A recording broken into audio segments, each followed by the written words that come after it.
In case any of you forgot, this is what a cruise ship looks like. Hey there, hey ho, and what do you know? Welcome back. Hi. To the home office, the office that is home. We do want to invite you back in here today to discuss a couple of things. Some news, information. And a lot of this stuff isn't brand new per se. As many of you know, we are travel agents and we have been getting a lot of questions from clients and a lot of questions from you guys. What do you know? What's going on with cruising? Do you know when they're going to sail again? What do you know? What do you know? So we just thought we would just kind of update you guys on some semi-current news and let you know what we know. Unfortunately, it's not a ton, but we'll let you know everything that we know. And if you're one of those folks that stays kind of plugged into things and you're always on top of the news, some of this probably isn't going to be new information to you. No. Because we don't have any insider knowledge as much as that might be nice, or we might wish we did, we don't. You know, the information that we're saying is already out there. It's nothing breaking or anything like that, but just in case you wanted a little recap of what's been going on maybe for the past month or so, we're gonna talk about a few things. Exactly, so we'll kind of recap what's going on, gonna talk about some news that's been announced, and then stay tuned because towards the end we're gonna have a little bit of a call to action, find out how you can actually get involved on the future of cruising when we can get back to the fun. We can get back to outer space. I don't wanna go into space, I just wanna go in the ocean right now. So as most of you know, cruising is on the shelf right now. We'll be back some point, but on the shelf right now, it's in conjunction with the CDC itself having that no sail order, which currently runs through the end of September 30th.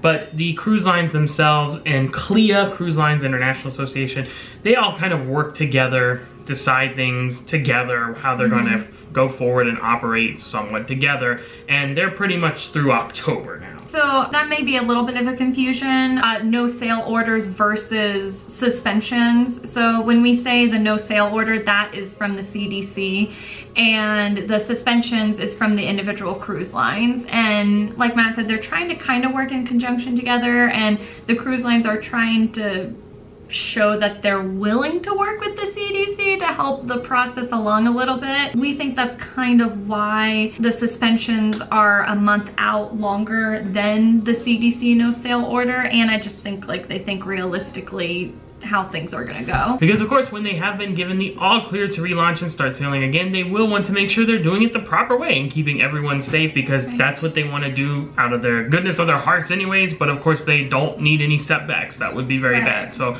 they'll be looking to approach that in the right way, and I think they're just trying to give themselves a bit of a buffer zone. Now, the different cruise lines are approaching this suspension period different ways, how they're handling things from a financial status. Some cruise lines have begun to start selling off ships. Yeah, Carnival has sold off a few, and they're not alone in that endeavor. Other cruise lines has as well, but Royal Caribbean has not yet. And from what we've heard, they're trying to avoid that as much as possible. Yes. Which makes sense to me. I would think, unless you were gonna get rid of some anyways, which I think was Carnival's situation. But if, you know, if these ships are working for you, I think getting rid of ships would be kind of like last resort kind of situation. That's basically what Royal Caribbean said when they were asked about it from their different higher ups, you know, several have spoken on these matters, is that these ships are money makers for them, plain and simple. And you know, you've already got them paid off basically. For most of them, the ones you'd be talking about selling off are paid off, and they just generating profit. So to get rid of that might help short term. I think they're trying to look long term, and I do think that's the smart play. So for example, Royal Caribbean is looking at alternative methods, like they did just take out another loan, $700 million. So they've been kind of doing things like that, trying to stay liquid to handle their expenditures while there is no sailing. And then once we get back up and going, they'll just look to recoup that money, you know, through slightly higher fares or other methods. So they're not looking to sell off ships at this time. They did say it is a possibility, of course. They'll do whatever they need to do to stay alive. Stay afloat. Stay afloat. I know a lot of people are really concerned when they hear that like cruise lines lines are taking out loans or selling ships and stuff like that, or, oh, does that mean they're going under? Like that means that they're gonna tank. Like, no, not necessarily. We don't think so, and there hasn't been really any inclination for us to think that at this point. It's just, you know, we're all making adjustments right now to get through this hard time, and just because we're making adjustments doesn't mean that it's just going to end, period. Of course, and of course, if it was to keep going long term, then it would become a problem, right? Sure. But we have an eye on getting back to sailing, and that's what we're going to start talking about in just a few minutes. And that's the good news, is that we are actually starting to make tangible progress towards a return to sailing. And so that's what we need to hear right now. That's what the cruise lines need to hear. That's what we want to hear as consumers and passengers. We want to go have fun. We want to be back out there. So what steps are being taken to get back to cruising? Well, Royal Caribbean specifically, because that's what we mostly dabble in. Crown and anchor, I can't wait to see you on the side of a ship again. Royal Caribbean has made the Healthy Sail Panel. And basically what that is, it's a group of experts, either medically or, you know, biohazardly or whatever. You know, I'm not a scientist, but, you know, all those experts working together to come up with a plan and specific protocols that they need in order for us to cruise safely when cruising does resume. And actually, Royal Caribbean has been partnering with Norwegian. They've been working together to implement some of these ideas, because I think they realized, hey, if we don't get clear here, none of us are gonna win. So they realized that it would be better for them to come together, work as one, put all of the stones of the Infinity Gauntlet together, and snap this stuff away. I wish it was that simple. Me too. Now the good news is that by the end of this month, which this month, as we are recording this, is August 2020. 2020. Barbara Walters? Barbara Ann. So yes, by the end of this month, August 2020, they will be announcing what their plan is, what they think will need to be put in place when they do actually resume sailing. Right, so that will be a really exciting time. We can kind of get more of an idea of more exactly what cruising will be like. Things that we do know so far about the health protocols that will be put into place. We don't know the specifics, but things that we do know so far is we know social distancing will be happening along with everything else. We do know that Muster 2.0 is going to be used and utilized with Royal Caribbean, and I'll link that video in case you missed it. That's going to be their new muster drill. It's gonna be awesome. I'm really excited. We know that there's going to be reduced attendance allowed for like main meetup areas, like dining rooms or just public venues in general. It seems like there'll be kind of like a cap on that to help people be distant. And tailing off of that, this is not yet confirmed, I don't believe, but it certainly sounds like it's going to happen. Reduced capacity in general for the ship. At least at first. At least at first. Of course, once we get back to normal, then we're gonna get back to normal. Also too, something that's been kind of speculated, that the cruise lines will mostly hit the private islands. So itineraries are probably going to get moved around a little bit. So once again, we don't know exactly what that's gonna be like or the decisions they're gonna make with that, or even if that's for sure. And to be quite honest, a lot of people don't realize this, but if you were to ever read the small, tiny, fine print of your cruise contract, which you basically sign when you purchase a cruise, it tells you that they can change the itinerary as they see fit. So a lot of people always get upset about that, and I completely understand when they were planning on going somewhere and now they're not. That happens normally. So with this going on, definitely expect that to happen. It has been confirmed that the buffets on the cruise ships, that's been like a big question mark. If buffets are, because, you know, like everybody touches everything, you know, how are the buffets gonna work on cruise ships? Are they gonna shut it down? Royal Caribbean came out and said that they are not planning on shutting down their buffets. They're just gonna make some modifications to it. What those exact modifications are, we don't know. I assume it's probably going to look something like the crew members serving food. I'm sure distant seating, but it's nice to hear that Windjammer will be shut down. Windjammer will be there. Yeah, there's been a couple ideas bandied about. Could it be single-use disposable tongs and serving spoons? Oh, yeah. Could it be, like you said, the crew member, you just go up, hey, mashed potatoes, please, on the plate. It could be something more like where you sit down and tell them, you place an order and they come and get it. Right. We're not quite sure, but hopefully we'll have that along with all these other answers by the end of this month when they do make those general announcements. And we'll definitely, you know, make another update video and stuff like that when that information comes out, because that will be a really big deal. I mean, I know that that may decide for you if you want a sale right now or not based on how exactly it's going to be different. So I'm really excited to see that. And there's other changes actually coming as well that aren't even related to COVID. Just as a quick aside, since we're talking about the dining room, or excuse me, the buffet. I got a little ahead of myself there. Freudian slip. They're talking about the buffet and the Windjammer and stuff. Actually, Royal Caribbean is working on a new menu for their main dining room, which I am super psyched about. We don't really go to the main dining room anymore because it tends to be the same thing on every cruise, which is understandable. But you know, we've had it and we prefer specialty restaurants. I definitely think the menu needed refresh, especially for like us frequent cruisers. You know, we would like to have something different. I think it's been like several years since it's been updated. I'm glad that they're taking this time to kind of revamp some things, just make things a little bit nicer for when their passengers do come back. And we will absolutely go to the dining room when we come back. We don't know when they're going to have the new dining room menu in place. We don't know if it's going to be when cruising resumes or not, but I did see that it was going to be for breakfast, lunch, and dinner. At least that's what they're planning on right now, and possibly some unique offerings for their specialty restaurants. So oh ho ho. So you mentioned earlier that we were talking about private islands. Of course, we figured, right, that cruise lines would lean heavily on private islands. It only makes sense. They control that.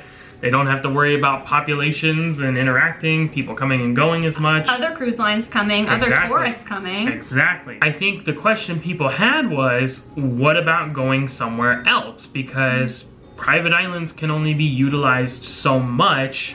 How are they going to do that? Can you go on a cruise that just goes to a private island? How often can you do that? So, a bit of good news, I think. Yeah, definitely. A little bit of an interesting development came just a few days ago, actually, from the Bahamas. And that was courtesy of their Minister of Tourism and Aviation.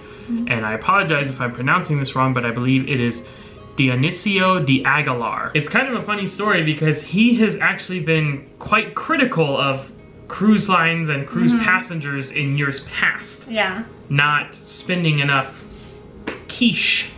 You mean the passengers on the cruise ship? Yes. Not spending enough money when they're at port. When they come into Nassau specifically, you know, Freeport's another one in the Bahamas, but... Well, I know personally, we've gone to Nassau several times and maybe got off the ship for like a minute, but didn't spend any money. Yeah. Just because we ate on the cruise ship and we didn't buy anything shopping. He's been quite critical of that in the past, saying, hey, if you're gonna come here, you need to spend money. So that's been the past though. As we know, in this crazy time, things change. Just a few days ago, he was telling the Tribune, which I believe is a news outlet from the Bahamas, quote, obviously, when they start cruising again, meaning the cruise lines, they will not want to come to the population centers. They will want to go to their private islands because they can control the environment. Just like we were saying. As Minister of Magic, no. As Minister of Tourism, I'm going to encourage them to come to the population centers because that's where they will make the most economic impact. And he continues on, at the outset, they will want to check their protocols and see how they work. But we are wonderfully positioned for the rebound of the cruise industry because we are so close and they can, I believe this is a typo, do short cruises. They can go on short cruises right from Florida here where we are, many different ports, obviously doing a 3-night, a 4-night right there. The good news is the Bahamas wants us back. They want us back. They want us back, which is... For our money. But we'll take it. I don't care why they want us back. I want it back. I don't, whatever you want from me, I will give to you. I will give it, if I can go, I will give it to you.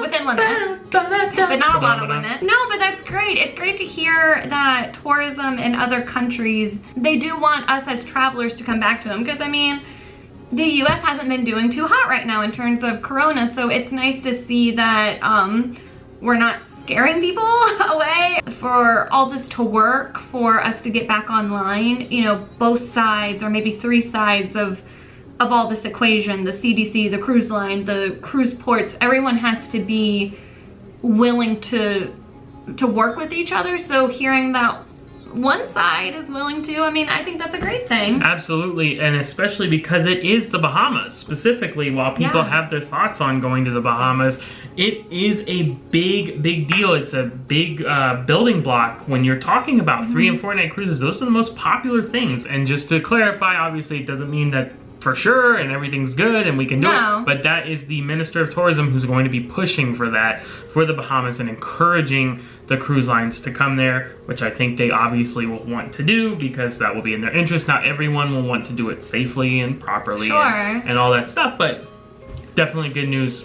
Bright sun's on the horizon. Whee! The very last thing we want to discuss here is what I mentioned earlier, what we're calling that call to action. How can you get involved? You can, believe it or not. You can control the cruising destiny.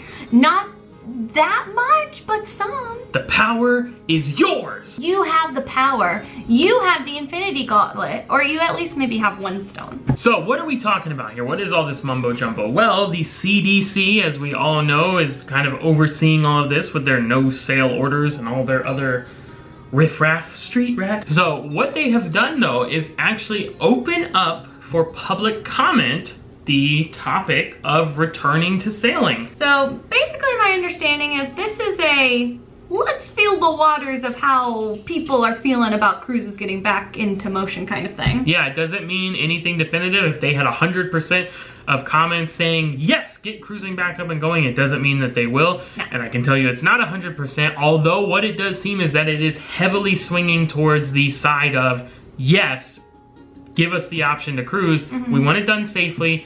Here's what we're thinking. Right. And so you are encouraged, you are welcome, you are invited up until September 21st to submit your thoughts for the public comment. And we will put a link as to where you can do that through the, I think it's on the CDC's website, but we'll have that there. You can just follow that and submit it there. You can also submit it by mail, and I believe that information is available on the site. It's nice to see that, you know, that the CDC is, you know, at least listening or taking input or taking thoughts and evaluating where we're at. At least we're not in a complete no evaluation zone anymore. Now, when you go on to do this, there will be several questions they will ask. You do not have to answer all of them. You can pick and choose. You can answer one, you can answer none, but that would be weird because then why did you even go on there? It's up to you, but they are welcoming that opinion. And actually, Charles Sylvia, who is the Vice President of Industry and Trade Relations for CLIA, which was we mentioned is Cruise Lines International Association, spoke about this to travel agents specifically recently, but anyone can do it. As he said, quote, anyone with a pulse and an internet connection can actually comment, end quote. Does that mean Bandit can do it? Technically, he has a pulse and he has an internet connection? He can borrow ours. Or does he? I'll help him with it. But Mr. Sylvia actually continued, quote, it's vitally important for all of you to comment from your point of view on cruise operations, what you think U.S. cruise operations should look like for the resumption of cruise operations. This is your only and best opportunity to tell the federal government what you're experiencing. Now, I think what you're experiencing is more so because he was talking to travel agents, kind of what we're experiencing with that. But you guys too, you're on the consumer side of things. You've had cruises canceled, you've had cruises rescheduled, you're dealing with not just being able to go and have fun. Give your thoughts, give your suggestions, talk about what would make you feel comfortable returning to cruising. You know, personally, I don't want to sway what anyone says here, but I would say if you're going to suggest that we return to cruising, I would try to give some specific examples of what you think would be a good protocol to have in place. At the end of the day, for cruising to exist and to be a viable option again, we need people to want to go on the ships. And for people to go on the ships, they need to be comfortable right now. So definitely let them know what would make you comfortable and what you would like to see. And hopefully they'll put it into action so then you'll feel comfortable. So definitely give your thoughts and your opinions, because they do matter. They do, and it's not just for the short term either, as Mr. Sylvia actually said that this request for information will be used for the return and the resumption of passenger operations, but also for cruise ship planning and infrastructure into the future, looking at future endeavors and things like that. And again, we have until September 21st to get those comments in. They have already started posting responses publicly, so you can actually go and read what other people have said, maybe get some ideas, right? Sure. Listen to what others say. Hey, I think I like that, and maybe you can kind of validate that even more with your voice. I will say, want to point out, September 21st being the deadline, September 30th, as we mentioned, is the current no sale order expiration, and I don't think that's a coincidence. I think they're giving themselves some time there to kind of make a decision. The good news is we are moving in the right direction. Yeah. We are seeing tangible progress. Before, the CDC wasn't even talking to the cruise lines. They were trying to submit their return to action proposals. They really weren't even listening to them. Now they are. Now they're listening to us, the public. We have locations like the Bahamas saying, hey, come on, you know, we want you here. I think the main vibe of this moment in time right now is that the waters are starting to stir. We don't have the engine fully running yet, but there's some little ripples, which is good. We need ripples before we have waves. It's good to see some kind of movement happening. We still have a ways to go, but I feel like we're at a start, and that makes me feel really good. So, we hope you guys have enjoyed this video as always, and just giving you a little bit of information. Hopefully this kind of gives you an idea of what's going on in the cruise industry. And if you're new to these parts, we welcome you aboard and we encourage you to stick around. We'll have lots of fun videos coming up at some point in the future. We will still have fun. Cruises or no cruises, we will still have fun. Absolutely. Even if we just have to, you know, ride this baby all the time, we will still have some kind of fun. Hey, if you guys are looking to plan your own vacation though, looking ahead to 2021 or even further beyond that, especially with cruising, it's hot, the numbers are up, everyone's ready to go. So you want to get on the action because the prices are gonna go on up. And it's just gonna get booked up. It is, because seriously, it's getting really busy. But if you're looking to do that, we are travel agents and our services are always complimentary. You will not pay more to book with us than you would paying direct, and we'll be happy to help you. We don't charge a fee or anything like that. It's just our pleasure. So hit us up via that travel agent information that you can always find at the end of the video. We hope you guys are having fun and staying safe out there. Thanks for joining us today. We hope you'll be back next time for our next fun adventure. But until then, we'll sign off as we always do. Happy travels. See ya.